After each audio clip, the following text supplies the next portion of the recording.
आदरणीय मेरे दोस्तों और भक्तों, राजा नहुष के पतन का क्या कारण था, आइए मैं आपको बताता हूँ। दोस्तों, देवताओं ने आराधना करके माँ भगवती को प्रसन्न किया और वरदान प्राप्त कर लिया। तदनंतर इंद्र ने वृत्रासुर को दोस्ती करके विश्वास में लेते हुए उसका छल पूर्वक वध कर दिया। उधर जब वृत्रासुर की माता त्वष्टा को अपने पुत्र वृत्रासुर के छल पूर्वक वध की जानकारी हुई तो उन्होंने इंद्र को दारुण कष्ट प्राप्त होने का शाप दे दिया। इंद्र को ब्रह्म हत्या लग गई और वे इंद्र पद से च्युत हो गए। इंद्र उस ब्रह्म हत्या से भयभीत होकर मानसरोवर स्थित एक कमल लाल में जब प्रविष्ट हो गए तब स्वर्ग के इंद्र रहित हो जाने से अनेकों उपद्रव होने लगे। अनावृष्टि के कारण पृथ्वी भी वैभव शून्य हो गई और देवताओं मुनियों ने इस प्रकार की अराजकता को देखकर राजर्षि नहुष को इंद्र बना दिया।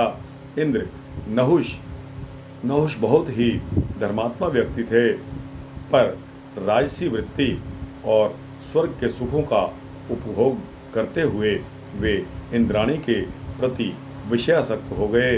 इंद्राणी इंद्र की अनुपस्थिति में वैसे ही बहुत दुखी थी।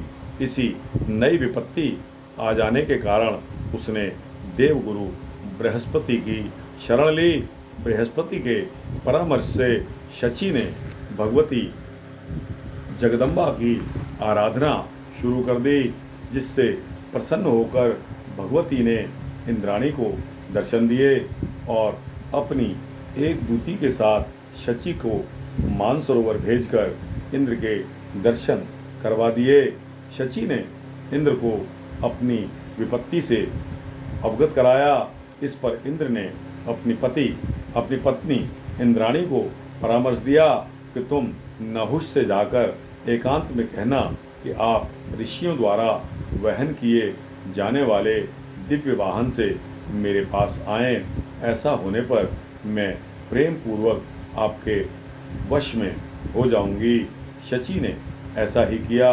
उधर भगवती ने नहुष की बुद्धि को मोहित कर दिया, जिससे उस पाप बुद्धि के ने इंद्राणी की प्राप्ति की इच्छा से दिव्य मुनियों को अपनी पालकी का वहन करने में लगा दिया। इतना ही नहीं, उस मूढ़ राजा ने तपस्वी श्रेष्ठ महर्षि अगस्त्य के सिर का पैर से स्पर्श करते हुए सर्प सर्प कह के शोर मचा दिया। इससे क्रुद्ध होकर उन महामुनि ने उसे सर्प होने का शाप दे दिया। इस प्रकार नहुष के पतन के बाद भगवती की कृपा से इंद्र को पुनः स्वर्ग की प्राप्ति हो गई। राजा जनमेजा ने यह व्याख्यान सुनते हुए व्यास जी से पूछ लिया कि हे ब्राह्मण, 100 यज्ञ करने वाले देवताओं के स्वामी इंद्र को भी अपने स्थान से पदच्युत क्यों होना पड़ा। दोस्तों, इस प्रश्न के उत्तर में व्यास जी ने उन्हें कर्म की गहन गति के बारे में बतलाया, जो आपको अगले वृत्तांत में मैं आपको बताने वाला हूँ। तो दोस्तों, यह वृत्तांत यहाँ समाप्त होता है।